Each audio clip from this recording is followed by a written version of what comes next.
OG కూడా suppose to remake అనమాట, నన్ను అలా పిలిచారు. దెన్ ఐ ఫెల్ట్ ఒక్క ఛాన్స్ ఇవ్వడం, లైక్ యూనో ఒక్క ఒరిజినల్ సినిమా చేయడానికి వచ్చే ఫీల్ కిక్ కానీ దానిలో రాదు. లక్కీగా నేచర్ మనకు కోఆపరేట్ చేస్తూ ఉంటారు కదా, ఇన్ని రోజులు వెయిట్ చేసేందుకు. ఏమైనా కొత్త కథ ఉందా అని ఒకరోజు అన్నారు అంతే. ఇంకా యా, సో ఇంకా ఒక లైన్ చెప్పా, లైక్ డన్. జాపనీస్ ఇన్ఫ్లుయెన్స్ అంటే నేను యూజువలీ నాకు చాలా ఇష్టం, like I watch lot of Japanese movies. And Kalyan గారు కూడా చాలా ఇష్టం. కళ్యాణ్ గారికి లైక్ కళ్యాణ్ గారు సన్ నేమ్ కూడా Akira, like Akira Kurosawa director నుంచి పెట్టుకున్నారు.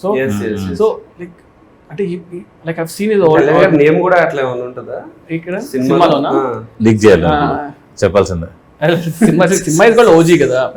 So cinema is like Ojas గంభీరా అనమాట. ఓజస్ గంభీరా.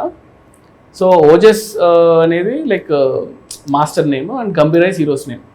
మాస్టర్ అంటే ఆయన సినిమాలో మాస్టర్. సో అలాగా ఓజస్ గంభీరా అని ఓజీ అని పెట్టాం. It's also called original gangster కదా. So that's how it came. And uh Japanese influence ఎట్లా సరే కళ్యాణ్ గారి సినిమాలో పెట్టాలని ఉన్నింది. Because you always imagine that. Yeah, అంటే ఆయన like I've seen his other movies, like songs లో ఆయన పాపం పెడుతూ ఉంటారు. అంటే ఛాన్స్ లేకపోయినా కూడా ఈ tries to incorporate that in movies అనమాట. సో ఆ ఇన్ఫ్లుయెన్స్ అనేది జనాలు everyone like the relate to it అనమాట. We expect some like NTR garu అంటే ఇలాంటి ఒక బ్యాక్డ్రాప్ ఉంటే బాగుంటుంది, somewhere people will be there కదా. దాన్ని మనం if you can link it to the story what you doing, like ఇంటెన్షనల్గా కాకపోయినా, సో అది ఆటోమేటిక్గా people will feel it fresh ఏమో అనిపించింది. So I got an opportunity, దానివల్ల really worked out. And teasers అంతా కూడా మనము అది చింపేస్తాం, like that's one good thing.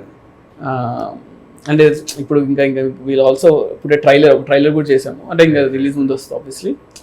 So I'm also excited అనమాట, కొంచెం కళ్యాణ్ కొత్తగా చూస్తే బాగుంటుంది. యా.